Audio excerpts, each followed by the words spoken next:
I cannot talk about my television career without having to talk about Star Talk and what it has done to me as a person and as a professional.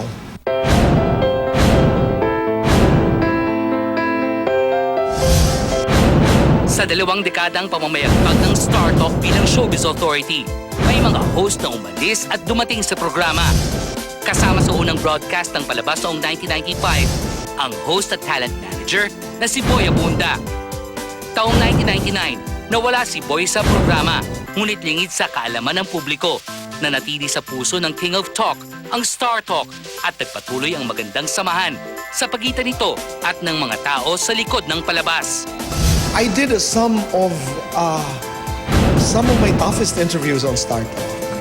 Totoo yun, hindi ko na iisa-isahin, pero ika nga doon ho talaga ako nagsimula, natuto, nahasa. So who I am today is the sum total of everything that I have experienced, at malaking bahagi noon ay Star Talk. Doon nagsimula yung aking mahiwagang salamin, my imaginary mirror. Ihaharap ko po ang aking mahiwagang salamin, nariyan po kayo, anong nais niyong sabihin? Ito'y hindi pagmamayabang dahil ako'y naging bahagi ng Star Talk ng kinaya natin, ako personal, sa tulong ng staff na hanggang ngayon ay napakalapit po sa aking puso ng Star Talk, na gumawa ng matatapang na kwento na patas, na may puso. Hindi dahil sa sinabihan tayo na dapat matapang ay nambastos na lamang tayo. I think we found a formula. Ayon sa TV host, sa Star Talk niya natutunang maging matapang ngunit nagpapakatotoo. Maging palaban, ngunit hindi nakakasakit ng kapwa. But there were some stories na halimbawa, tatanungin ko si Manay Lolit, ikaw Manay ha? Sasabihin ko, Manay, ito ba'y, halimbawa siya ang manager. Sasabihin ko, Manay, ito ba? Pwede itanong sa mga talents mo. Oo, pwede yan, tanong mo.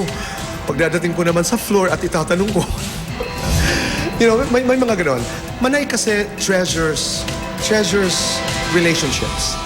Pero may mga pagkakataon na mahalaga sa kanya talaga ang ano bang nanggagaling sa puso mo, at yan ay ginagalang niya. Natutunan ko yan sa kanya.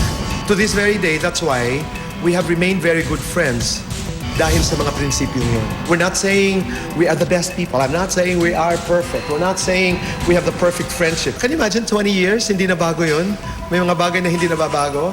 Ganun pa rin ang pagmamahal ko kay Floyd Quintos, kay Ronnie Carrasco, kay Rayleigh, kay lahat. I mean, naku, Diyos ko si Romer. 20 taon, 2 dekada ng pagbabalita at paghimay sa mga kaganapan sa showbiz. Ngunit sabi nga, nothing lasts forever.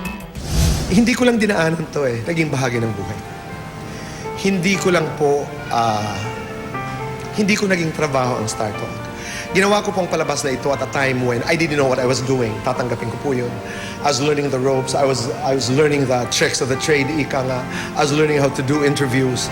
So, habang ginagawa ko po ang Star Talk for many years, kasama si Don, si Osang, si Chris, lahat puso po yun. Kahit nasa kabilang stasyon ako, kinukumusta ko pa rin dahil magsasabi ako ng totoo kung bakit masakit.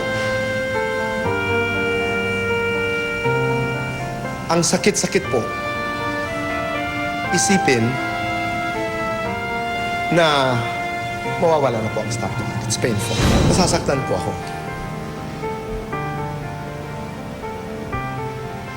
And, wow.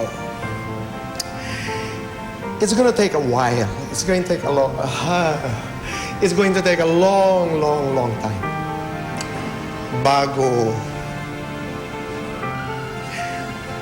before I can even deal with it. Pero if there is one immutable law in this business, is that nothing lasts forever. Kaharap mo dito sa salamin. Ano ang gusto mong sabihin sa staff? Ang kwento kasi, layo na ng nilakbay natin. Parang ang layo na ng nilakbay. Pero